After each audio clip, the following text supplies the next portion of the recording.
sovereign should be listening. Welcome to Sovereign Story Mode, a channel wholly dedicated to bringing beloved stories to new mediums. Come, take a seat by the fire. Today, we return to Lordran and follow our heroes to the city of the undead. I hope you enjoy.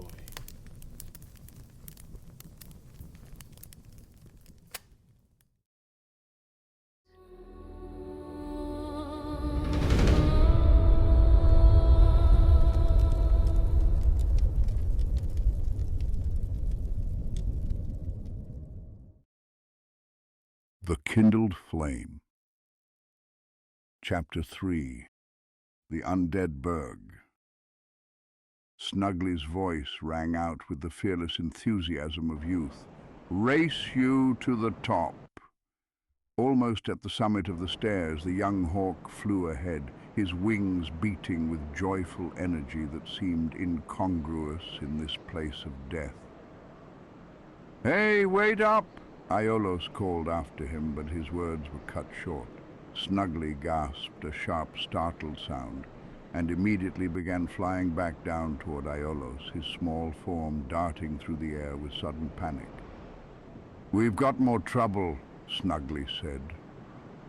Aiolos instinctively drew his shield and axe, the familiar weight of the weapon settling into his hands with grim comfort.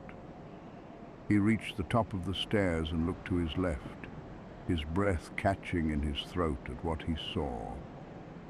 They stood on a lower section of the inner wall that overlooked the burg below, a sprawling maze of crumbling stone and rotting timber that stretched out like the carcass of some enormous beast, picked clean by scavengers and time. The view would have been magnificent once, a testament to human ambition and architectural triumph. Now it was merely a monument to futility. Two more hollows stood guard on the rampart, their postures rigid despite their obvious decay. They had noticed the intruders immediately, and one was already running toward Aiolos with surprising speed, its broken sword raised high. Aiolos raised his shield and absorbed the hollow's first attack, the impact jarring his arm but holding firm. Without hesitation, he brought his axe up in a rising slash that caught the hollow across the torso. Blood, thick, dark, almost black, gushed from the wound in a torrent that splattered across the ancient stone. Yeah, get him, the young hawk chirped. Feeling as if he had gained the upper hand, Aiolos kicked the hollow hard in the chest. It stumbled backward, arms windmilling for balance, and Aiolos seized the opportunity. He leapt forward, bringing his axe down with all the strength he could muster. The blade bit deep, and the hollow crumpled. Yeah, that's what you get, Snuggly cheered. He stood and immediately turned to his left to engage the second hollow, but it was already in the air, as if it had watched Aiolos' technique and mimicked it with the mockery of intelligence that some hollows retained. The creature was airborne, its battle axe raised high, preparing to bring it down on Aiolos with crushing force. He brought his shield up just in time, but not yet fully balanced from his previous attack. The blow knocked his shield arm violently aside, leaving him completely exposed. The hollow landed and immediately brought its battle axe up for another strike. This one aimed to cleave Aiolos from shoulder to hip. Seeing the weapon's trajectory, Aiolos rolled desperately out of the way toward a cluster of barrels stacked against the wall. He spun on his heels as he came up from the roll and raised his shield, breathing hard. The hollow shoulders drooped, and it began to walk forward slowly, almost methodically, as though savoring the kill to come. "Look out!" Snuggly's shrill cry cut through the air. Out of the corner of his vision, Aiolos saw it, a small dark orb hurtling through the air toward him. He tried to dodge, but he was too slow. The firebomb connected and exploded, alchemical fire erupting outward in a burning sphere. For a terrible moment, Aiolos's upper body was engulfed in flames that clung to his skin and clothing like living hatred. He screamed and dropped his guard, staggering backward. His heel caught on a broken barrel and he crashed through it, wood splintering around him. In that moment of vulnerability, the hollow with the battle axe brought its weapon up high and slammed it down with brutal efficiency. The blow mostly missed Aiolos, the edge catching only his shoulder, but the impact had enough force to send him stumbling backward. His boots found empty air where stone should have been, and he fell. He plummeted off the ledge and crashed onto a lower balcony below, the impact driving the air from his lungs in an agonized gasp. Pain shot through his back and ribs, white hot and all-consuming. Aiolos lay on his back, gasping for breath, and turned his head to the right. He found himself face to face with a corpse, its empty eye socket staring at him with the accusatory gaze of the dead, its jaw hanging open in a silent scream. He turned and looked up just in time to see the battle axe shimmer in the sickly sunlight filtering through the perpetual haze. The hollow was coming down after him, preparing to finish what it had started. Aiolos forced his battered body to move. He jumped up, every muscle screaming in protest, and rolled off the platform onto the street below. He landed hard, his knees nearly buckling, and looked to his right. More hollows were pulling themselves up over the walls like maggots emerging from a wound, drawn by the sounds of combat and the scent of living flesh. They shambled toward him with mindless determination, their numbers growing with each passing second. He turned left, thinking to run in that direction, but saw only another dead-end walls too high to climb, no doorways, no escape. Trapped. Hollows approaching from two sides, nowhere to run. Then, behind him, he heard Snuggly's voice, high and urgent. "Come in here, quickly." Aiolos spun around and saw it, a doorway he'd missed in his panic, partially hidden by shadow. Without hesitation, he ran inside and up a narrow flight of stairs into a small room with a fireplace and several windows.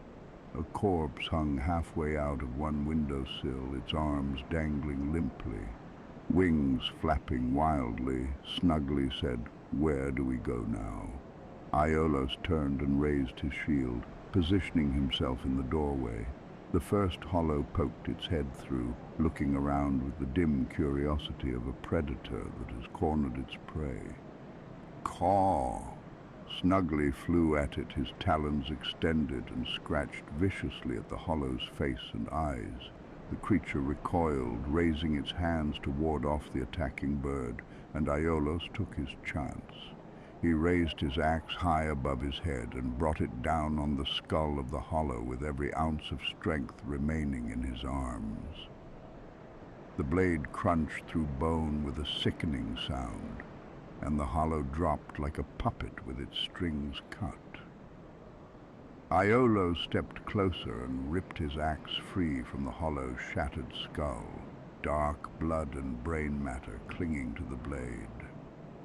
He looked up and saw two more hollows shambling through the doorway, their movements uncoordinated but relentless. "We need to find a way out. Look up here stairs." Aiolos turned, desperately looking for another exit.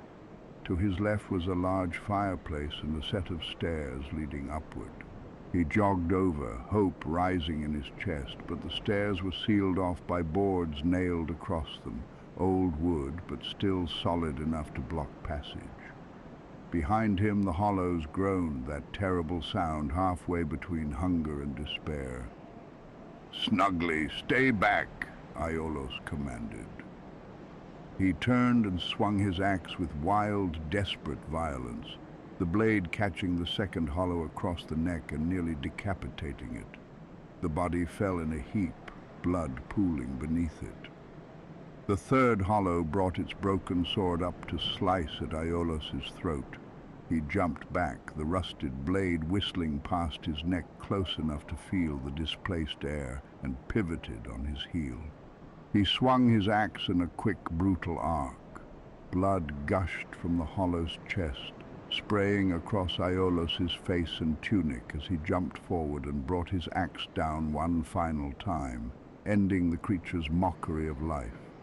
Breathing heavily, blood covering his axe and half his tunic, he looked down at the carnage surrounding him and thought to himself, maybe the Corvian was right. Maybe I am too weak for this. "Are you all right?" Snugly asked, his voice small and worried. Still trying to catch his breath, his chest heaving with exertion and residual fear, Aiolos managed, "Yeah, let's get out of here," as he took a sip from his Estus flask. They walked back down the stairs and out onto the street. It was quiet now, save for the wind whistling through broken windows and the crackling of torches mounted on walls. Torches that somehow still burned despite having no one to tend them. They turned to their right and stepped over to where Aiolos had fallen. He looked up at the inner wall looming above them, smooth stone rising twice his height to the platform he'd been thrown from. "I can't climb back up," Aiolos said, assessing the wall with a critical eye. "I'll have to find another way." He looked around, taking in his surroundings more carefully now that the immediate threat had passed. He was surrounded by barrels and homes stacked together like children's blocks, built so close that their walls nearly touched. A narrow bridge constructed of crumbling stone led to another house across a small gap. "I'd hate to live like this," Aiolos muttered, his voice tinged with disgust and pity. "No room to breathe, no space for a family." "I agree," Snugly said from his perch on a barrel. "I'm used to wide open spaces, the sky, the mountains.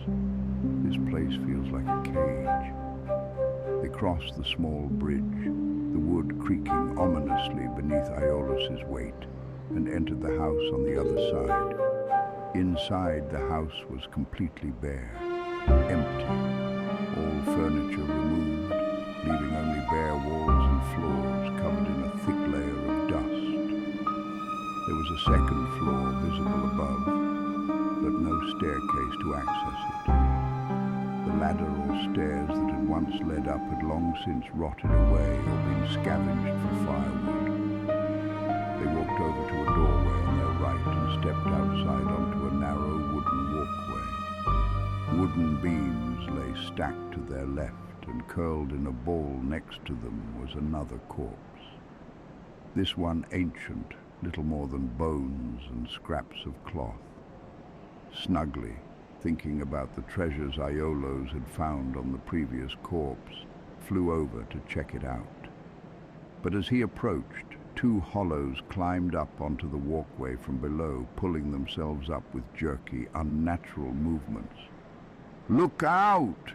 Aiolos shouted. He leaped forward, his axe already swinging, and killed the first hollow before it had fully gained its footing. The second swung a broken sword at him in a wide arc, but Aiolos jumped back, the blade missing him by inches. As he landed, he bumped into something soft but solid behind him. He spun his head and saw two more hollows had approached from the opposite direction, cutting off his retreat. Surrounded. Thoughts raced through his mind like a panicked animal. "I need more space. I need to break their formation. I need..." As if with minds of their own, his legs threw him forward in a desperate lunge. He brought his axe down on the second hollow's skull, and it fell to the ground with a wet, meaty sound. Aiolos spun on his heels and raised his shield just in time. The third hollow swung its sword wildly, the blade clanging against his shield again and again with mindless persistence. It was all Aiolos could do to hold it back, his arm trembling with the effort of blocking each blow. When the hollow finally stopped, breathing heavily, or at least making the rasping sound that passed for breathing in these creatures, Aiolos saw his opening. He ran forward and swung his axe with all his remaining might, the blade catching the hollow in the side and nearly cutting it in half. Snugly flew in just as the final hollow raised its weapon to strike Aiolos from behind. The small hawk clawed viciously at the creature's face, his talons raking across hollow eyes and leathery skin. This gave Aiolos enough time to catch his breath and raise his axe for another attack. In 2 quick motions, he brought the weapon in from the left, then the right, carving through the hollow's torso. The creature crumpled into a ball at his feet. "I think we're getting the hang of this," Snugly said, landing on a beam near the corpse. As Aiolos caught his breath, Snugly looked to his right and torqued his head. The body was curled in a ball, clutching something as if it held some importance. Snugly thought, "I wonder what it's holding in its hands." Snugly fluttered over and landed near the corpse. Using his beak, he nudged the corpse's hands aside and found not gold or weapons, but few broken sticks, some lint leaves. "Wow, I found something." Aiolos said, "What did you find?" He looked down. Seeing this thing, he thought to himself, "Looks like trash. Who in their right mind would bother to carrying this around?" Snugly hopped onto the pile. Aiolos said, "What is that?" Noticing the pile on the ground, he thought, "Looks like rubbish." Snugly clasped the small pile of sticks, leaves, and lint in one of his talons. He flew up and landed on Aiolos' shoulder. "Now that I've found it, I will protect it with my life." "Snugly, you know it's just trash, right?" "Yes, but it's mine." "Okay, then hold tight and don't let go." Perhaps he needs more help than I thought. Aiolos looked around, wiping sweat and blood from his face. A rusty ladder led upward to the inner wall, a way back to the path he'd been thrown from. "There's a ladder," he said, pointing. "Maybe we can get back up from there." Aiolos put his shield on his back and slid his axe through a loop on his belt, then began to climb the ladder. The rungs were slick with something he tried not to think about, and several were loose or missing entirely, but he managed. At the top, he pulled himself up onto the inner wall with a final grunt of effort. He took a few steps to his right and looked out over the Burg below, and the sight stole his breath. "Wow," he whispered. "So many homes, so many people must have lived here." Endless rows of houses stretched out before him, their roofs caved in, their walls crumbling, their windows like empty eye sockets staring up at the overcast sky. Thousands of people had once called this place home, had raised children here, celebrated festivals, fallen in love, grown old. He turned and continued down the narrow path along the wall. "And they all went hollow," he said aloud. Snugly said, "My parents told me about Hallows. My mother said that the undead curse is old, very old. My father said it is not a curse, but an inheritance." "Inheritance?" Aiolos said. "If that was the fate of an entire city, or as your parents say, of the world, what could I, a pyromancer who can't even use his pyromancies, possibly do to stop it?" The question hung in the air, unanswered and perhaps unanswerable. Halfway down the path, the wall was broken, crumbled away by time or violence, allowing Aiolos was about to hop down when he felt something. A shiver ran up his spine. He looked to his left. Another poor soul slumped over on a wall. Aiolos walked over and felt that peculiar presence. He reached down and again felt something writhing just below the skin. He pulled the dark thing from the corpse. He looked at it for a moment, then placed it in one of the pouches on his belt. He walked back to the break in the wall and hopped down. Snugly asked, "What was that?" "I don't know," he said out loud, but thought to himself, "Yet." They returned to the stairs he had originally ascended into the Undead Burg. They stepped forward toward a wooden bridge. From atop the ramparts, they could see the Undead Burg spread out below like a disease ravaging a body. Houses pressed together in tight clusters, their windows dark and their doors hanging open on broken hinges. Movement flickered in the shadows. More hollows, shambling through the ruins of their former lives with the persistence of maggots writhing through a corpse. A makeshift bridge led across a gap between sections of the ramparts. Blood pooled in its center, still wet enough to reflect the sickly light filtering down from above. Drag marks led away from the puddle, disappearing into doorways that yawned like hungry mouths. Across the bridge stood another hollow, and this one looked like it was preparing to throw something. Aiolos rolled to his left just as the hollow released its projectile, a firebomb that exploded where he'd been standing moments before, flames erupting across the stone with hungry violence. "Oh, so it was you who threw that at me before," Aiolos growled. He drew his axe and raised his shield, then charged across the bridge. The hollow threw another firebomb, but Aiolos rolled beneath it, the explosive sailing over his tumbling form. As his feet touched stone again, he brought his axe up and then down on the hollow with such tremendous force that the creature was lifted off its feet and thrown backward over the ledge behind it. The pair stepped forward and looked down into the valley far below. Aiolos whistled low. "I wouldn't want to be him." They heard a growl from behind them, low, guttural, hungry. Aiolos gripped his axe tightly and spun around, but he was not fast enough. The hollow brought its sword down in a vicious slash that caught Aiolos across the chest. It was a shallow wound, thanks to his tattered tunic providing some minimal protection, but blood welled up immediately, hot and painful. He kicked the hollow hard in the chest, sending it stumbling backward, then leaped into the air and brought his axe down onto the creature's collarbone with a sickening crunch. The hollow collapsed and Aiolos stood over it, triumphant. He swung his axe to remove some of the accumulated blood and gore, then stepped forward.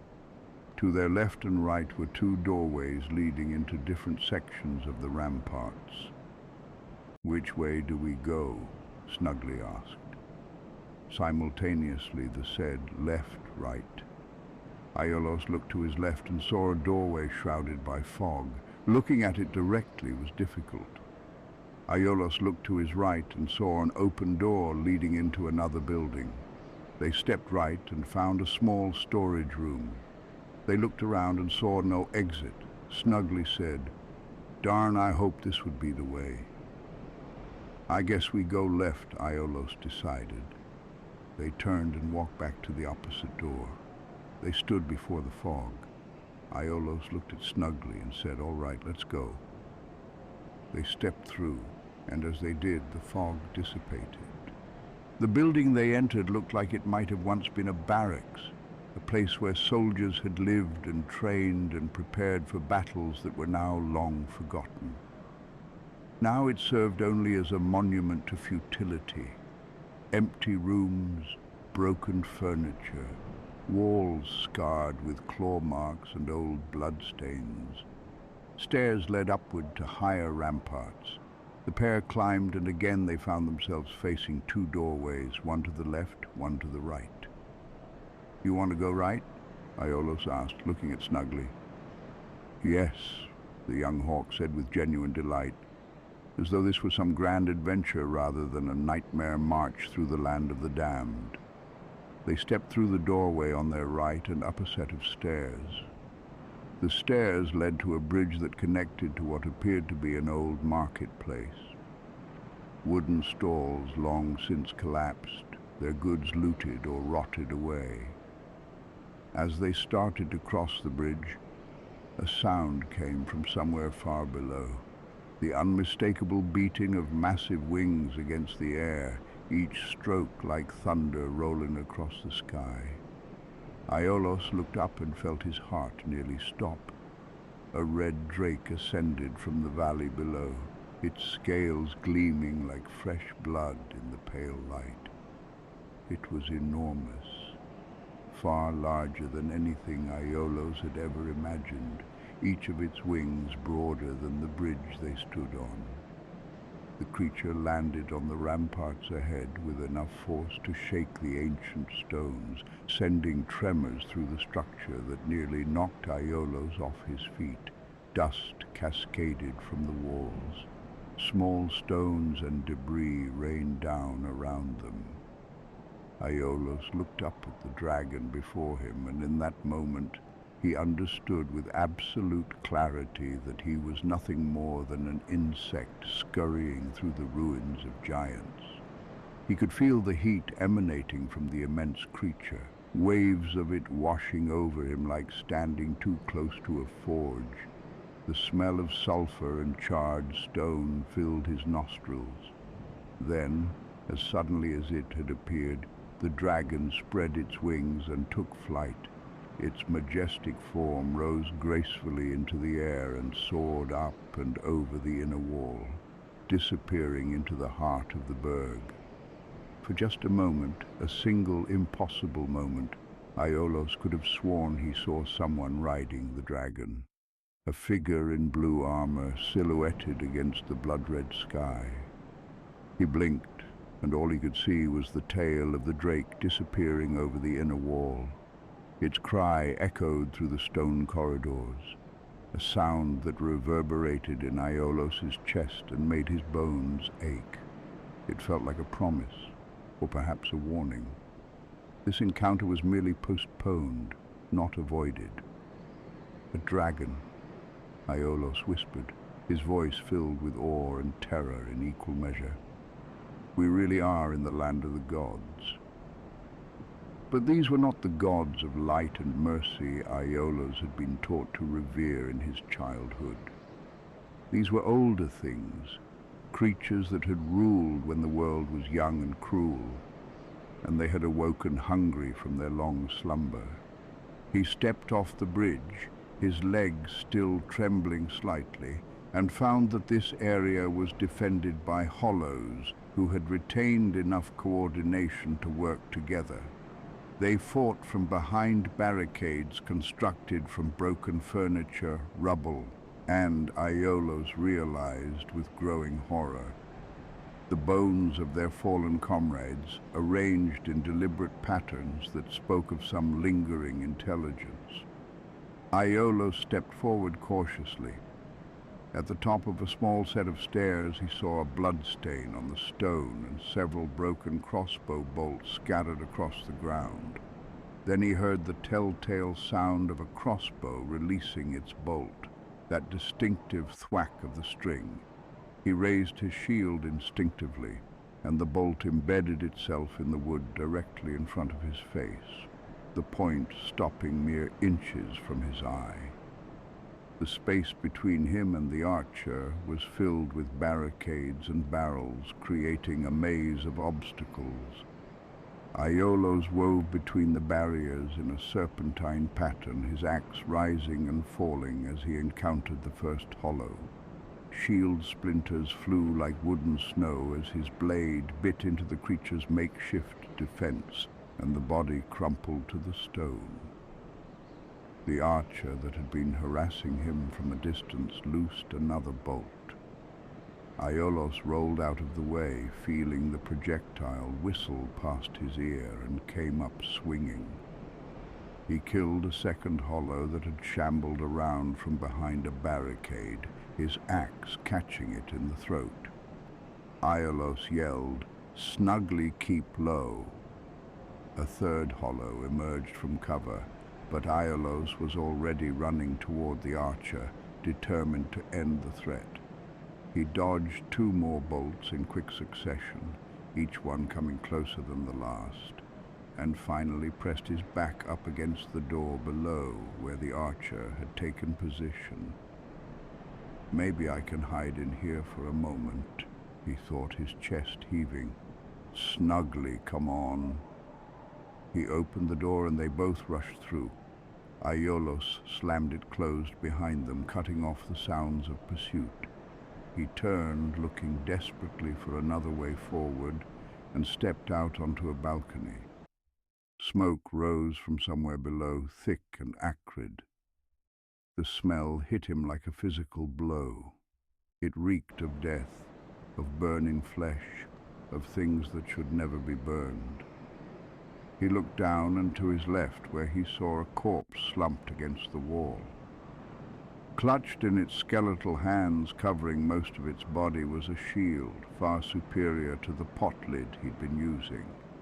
It was a proper knight shield, oval-shaped and reinforced with metal bands painted with a faded crest he didn't recognize.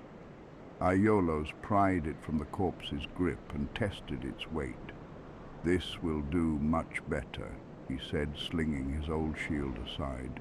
The door burst open behind him. He spun around, heart racing, and leaped into the room, bringing his axe down on the hollow that had followed him.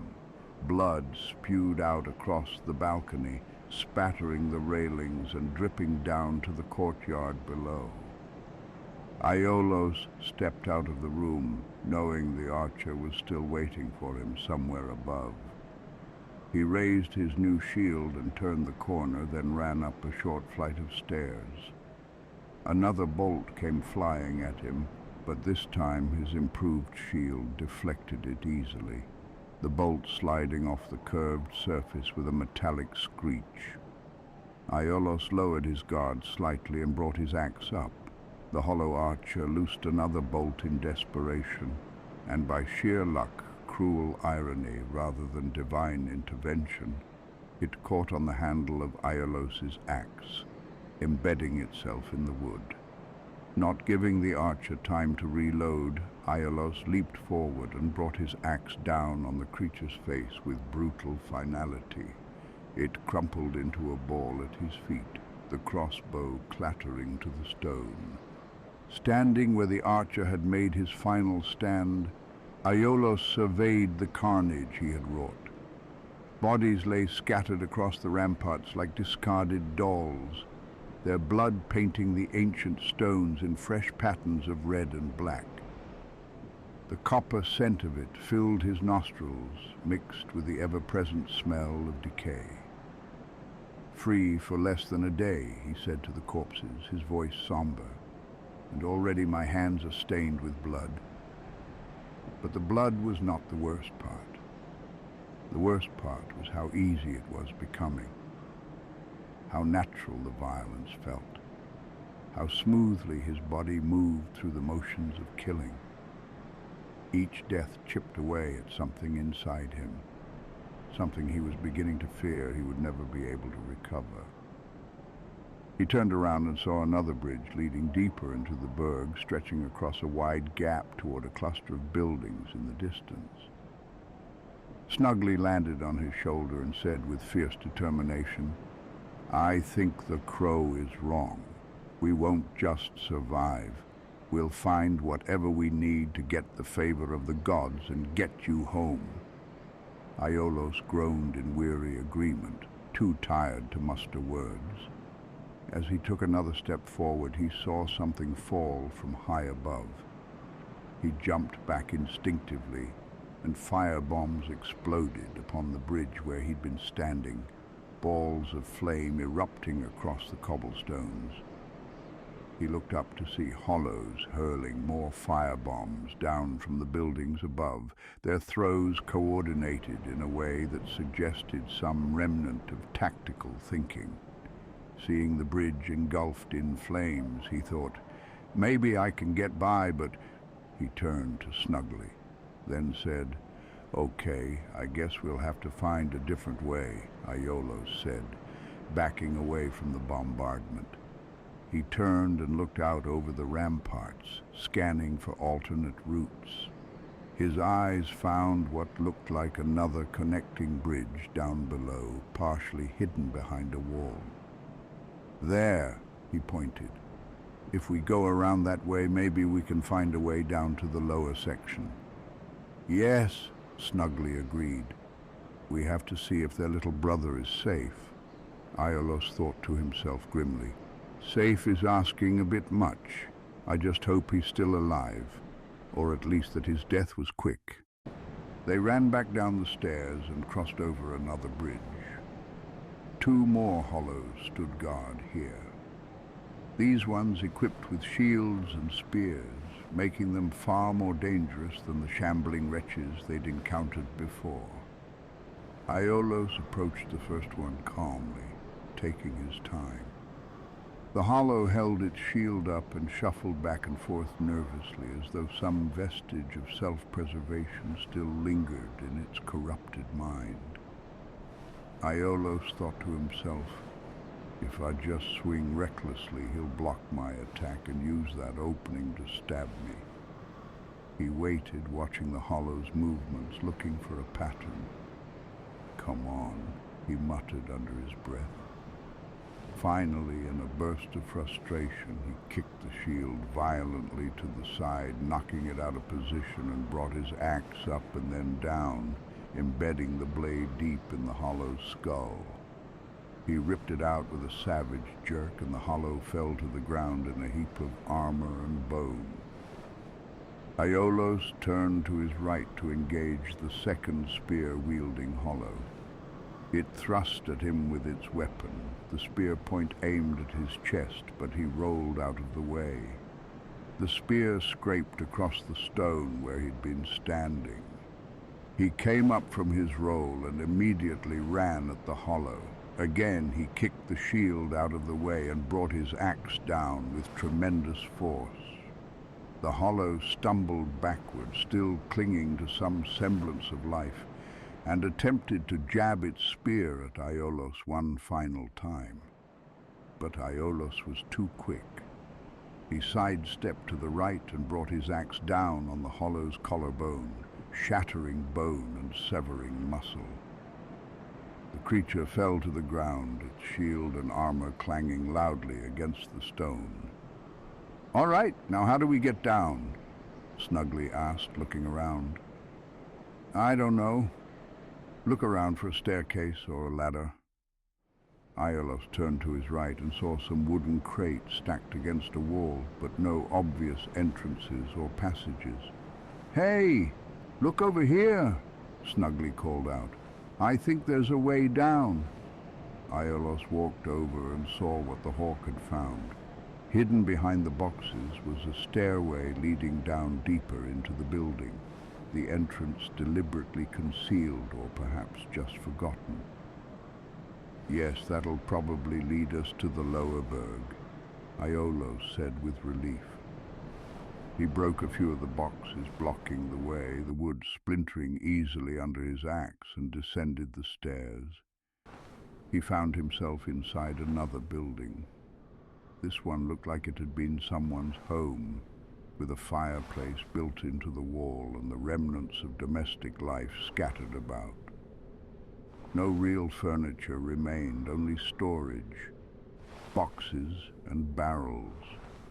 At the bottom of the stairs was a doorway leading outside. They stepped through and immediately heard something to their right. A soft, rhythmic humming, eerily cheerful in this place of death. They looked over and saw a hollow with a bandage wrapped around its head, sitting on the ground and petting something unseen inside a barrel. The creature seemed utterly absorbed in its task, oblivious to their presence. As they drew closer, Aiolos realized this was no ordinary hollow. This one had retained enough of its faculties to set up what appeared to be a merchant's stall. A hollow who had made commerce out of desperation. The merchant sat on a balcony overlooking the Burg, surrounded by the accumulated detritus of the remnants of this civilization. Weapons, armor, trinkets, religious icons. All the wealth of the dead now offered for sale to those foolish or desperate enough to traverse these cursed lands.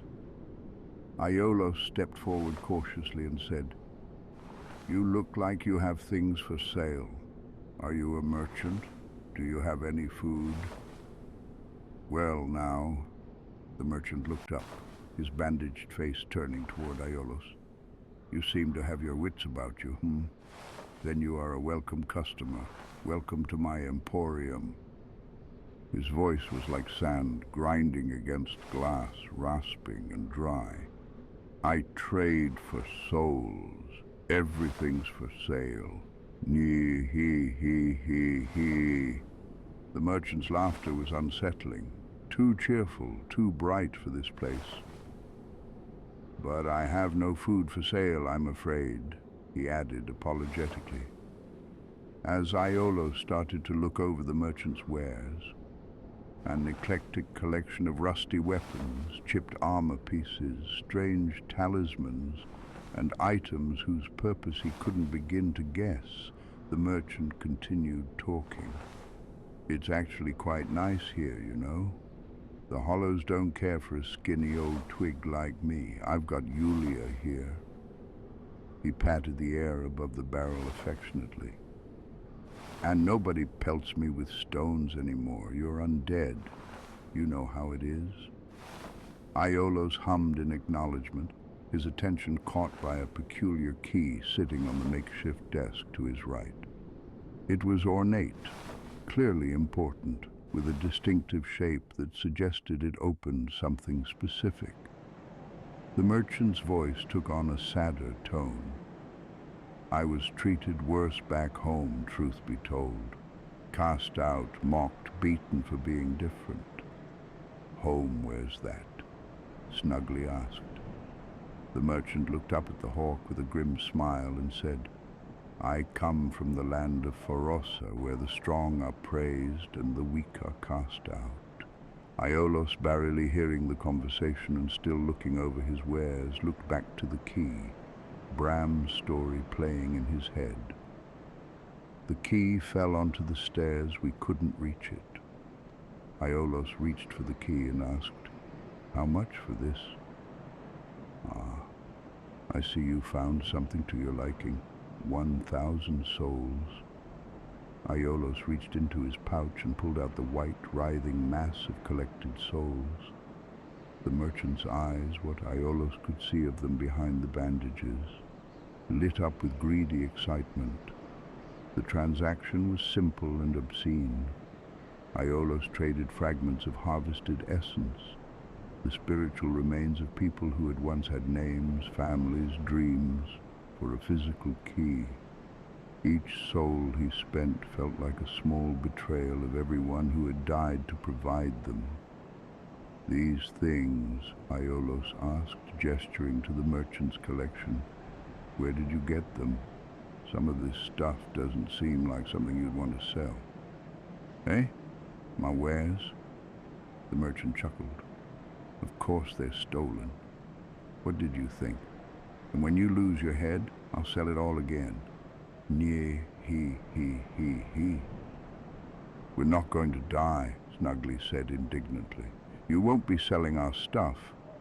Snugly gripped the rubbish tighter. Aiolos handed over the souls and asked, "Is there anything you can tell me about this place? Anything dangerous I should worry about?" The merchant leaned forward conspiratorially. "Things are getting treacherous in these parts. A horrible goat demon has moved in below. Nasty thing, all horns and fire. That creature and a group of bandits have all but slaughtered the folk in the lower Burg." He paused, then continued in a lower voice.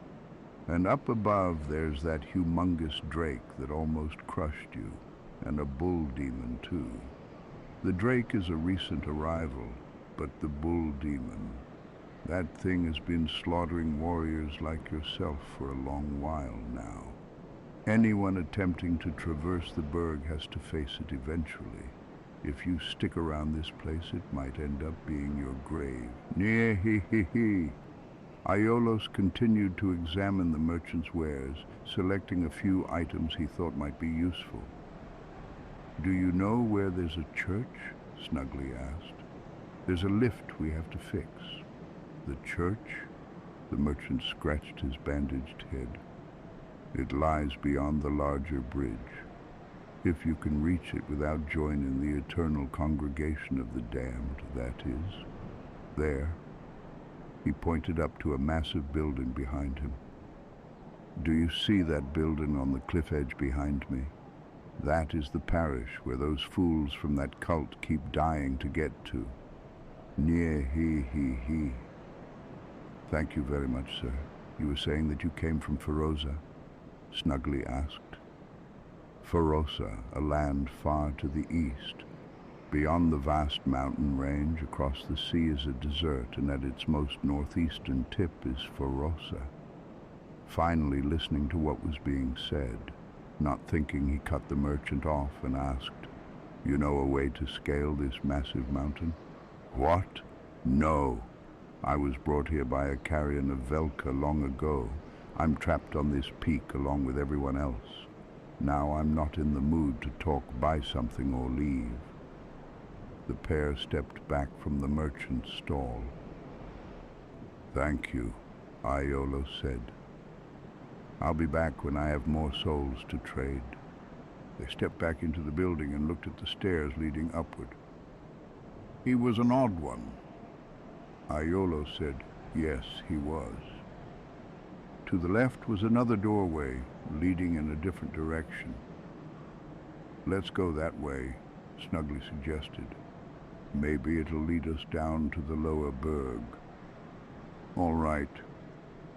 They started to walk toward the door, and as they moved through the room, they noticed the large fireplace in the center, and a cabinet filled with dishware, plates and cups arranged neatly as though the owners had simply stepped out and would return at any moment. As Aiolos neared the doorway, he thought, "Am I walking through that merchant's home? Maybe this is where he..." The cabinet exploded without warning, a battle axe smashing through the back of it in a shower of splinters and broken pottery. The sudden violence startled both Aiolos and Snugly, and they jumped back in alarm. It was a hollow, eyes burning red with mindless fury, shambling forward with its weapon raised. Aiolos, regaining his composure quickly, cut the hollow down before it could fully emerge from its hiding place. He stepped through the doorway onto a narrow skywalk, a precarious wooden platform suspended high above the street below. The smell of smoke was stronger here, and he looked to his right. He saw a roaring fire down below. "That must be the source of the rising smoke I saw before," he muttered. "I have a bad feeling about this." Aiolos turned and jogged through the doorway at the opposite end of the skywalk. To his left was a staircase leading down, and he followed it, hoping it would finally bring him to the lower Burg. But to his dismay, the stairs led only to a small enclosed area with a ladder leading up instead of down. At the base of the ladder were 4 hollows wearing nothing but tattered loincloths, each clutching a broken sword. They looked up at the sound of footsteps, and their hollow eyes fixed on Aiolos with terrible hunger. Aiolos stepped forward and said firmly, "Snugly, you're not ready for combat like this yet. Stay back and watch. You'll see the openings soon enough, and then you'll be ready to help." "Okay," Snugly said, disappointment evident in his voice as he perched on a wooden beam. Aiolos stepped forward, and the four hollows began rushing at him in a disorganized mob. He raised his shield and waited, patience warring with fear, as the first hollow bounced off his shield, then the second. In that moment of confusion, he brought his axe up in a devastating arc and cut down the first two hollows with a single swing, their bodies collapsing in a spray of dark blood. Then, from down deeper in the Burg, they heard a scream, high-pitched, terrified, unmistakably human. Aiolos' head snapped toward the sound, but he couldn't afford to be distracted. The remaining two hollows were already upon him. The third hollow leapt with surprising agility, its broken sword slicing through the shoulder of Aiolos' tunic. He felt the blade bite into his flesh, hot blood gushing from the wound. He jumped back to create distance, reassess his position, then rushed in and brought his axe down with brutal efficiency, killing the third hollow.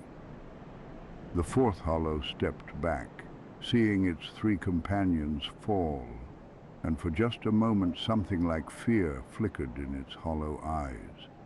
But Aiolos did not let it turn and flee. He slashed horizontally, and the hollow was thrown against the wall, where it slumped to the ground and went still. Aiolos gasped for breath and placed his shield on his back. Swinging his axe to remove the blood, he slid his axe into his belt loop. "All right, let's go. Maybe we'll find another way to the lower Undead Burg from up there." At the top of the ladder, he turned around and saw the vast expanse of the Burg spread out before him. He could see the great bridge high above, spanning the gap between the outer walls. The view was breathtaking and terrible in equal measure. "Hey, look, another corpse," Snuggly said, pointing with one wing. "Maybe it'll have something useful." "Maybe," Aiolos agreed, "but try not to rush in without checking for danger first. You worry too much." They searched the body but found nothing of value except 3 small knives. The handle was too short to hold properly and cut food. The blades were long and sharp. Snuggly said, "Look-see throw-in knives." But Aiolos said, "I don't know how to use throwing knives." "Well, you'll learn. They'll be useful, like the firebombs." "Okay, if you say so." They looked around. With no obvious way down, they looked over the edge of the building. They looked down over the edge and saw the broken remnants of a bridge leading to the storage building below, a second floor they couldn't reach before. Aiolos assessed the gap. It wasn't too wide. With a running start, he could clear it. He stepped back, lined himself up carefully, and ran for the edge.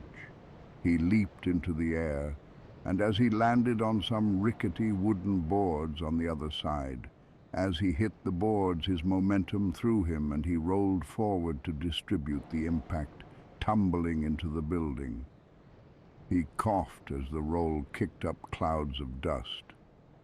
"I guess no one's been here in a while." He looked around and saw more barrels and storage crates, along with a staircase leading up and out onto what appeared to lead outside. Aiolos stepped out onto a balcony. From here he could see even more of the Undead Burg below, stretching out in all directions. "It looks more like a city than a burg," Snuggly observed. "So many people must have lived here." Aiolos looked to his right and saw another corpse. This one slumped over the banister of the balcony. At its feet lay a crossbow and a pack of bolts, both in reasonably good condition. Aiolos picked them up and secured them around his back and waist. "Maybe these will come in handy," he said. He turned back and walked around the balcony. "Come on, this way," Snuggly called from ahead. At a broken section of the balcony, Aiolos looked at the shattered banister and the drop beyond. "You want me to jump off this?" "No, I'll meet you down there." He turned around and walked back inside, down the stairs to the platform he'd landed on earlier. He looked down below and saw a staircase leading to the ground level. He followed it until he came to the last few steps, which had broken away and crumbled. He hopped down the remaining distance and found himself in a storage room. His stomach growled loudly, painfully. "Maybe there'll be something to eat in one of these crates," he said hopefully. "Or maybe food in those sacks."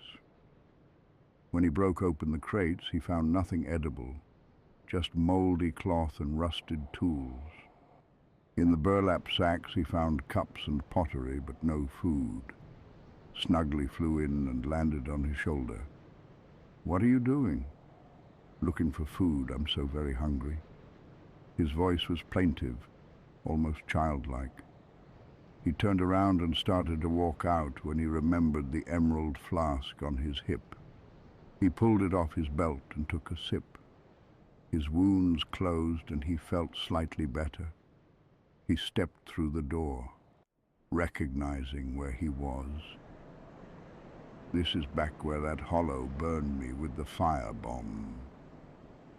He looked forward and ran through the doorway, back up the stairs to where he had killed the archer earlier. As they started to walk up the stairs toward the area where the hollows had been throwing firebombs, they noticed to their left a makeshift bridge connecting one building to the ramparts. At the top of the stairs, through a doorway, they could see the unmistakable glow of a bonfire. Tired, hungry, and wounded, the pair stepped inside. They found themselves in another storehouse, this one larger than the others they'd explored. It had more burlap sacks and barrels stacked along the walls, but Aiolos could smell something different here, something that made his mouth water. Food. He opened up one of the sacks and found potatoes inside. Dozens of them, slightly withered but still edible. He pulled out an armful and carried them over to the bonfire. The bonfire stood in the center of the room, a coiled sword plunged into accumulated ash, its blade blackened but unbroken, flames flickering weakly around it. Aiolos reached out his hand, and as he drew close to the sword's hilt, the flames suddenly ignited, bursting into vibrant life as though welcoming him home. He broke apart one of the wooden boxes, using his axe to carve a splinter of wood the size of his finger into a makeshift skewer. He pierced the potatoes and held them over the flames, watching them slowly turn golden brown, the skins crisping and the smell of cooking food filling the air. They sat in the flickering light, and Aiolos found himself contemplating everything that had happened. He thought of the firekeeper, trapped behind her bars, bound to tend a flame that would never die and never bring warmth to her tortured heart. He thought of Petrus, clinging desperately to faith in gods who had abandoned their creation to rot and ruin. He thought of the crestfallen warrior whose laughter had become indistinguishable from weeping, whose hope had curdled into bitter mockery. Most of all, he thought of the souls he had spent, the harvested essence of people who had once had names, dreams, fears, and hopes. They were currency now, nothing more than a means to an end in a world where every end led only to more suffering. The bells waited somewhere ahead, silent and implacable as the gods they served. Whether ringing them would bring salvation or simply announce the next phase of his damnation remained to be seen. But in this land of the damned, where dragons ruled the skies and the dead refused to rest, one truth had become painfully clear. The only choice was to keep moving forward, even if each step carried him deeper into the darkness that had consumed everything he had ever known or loved.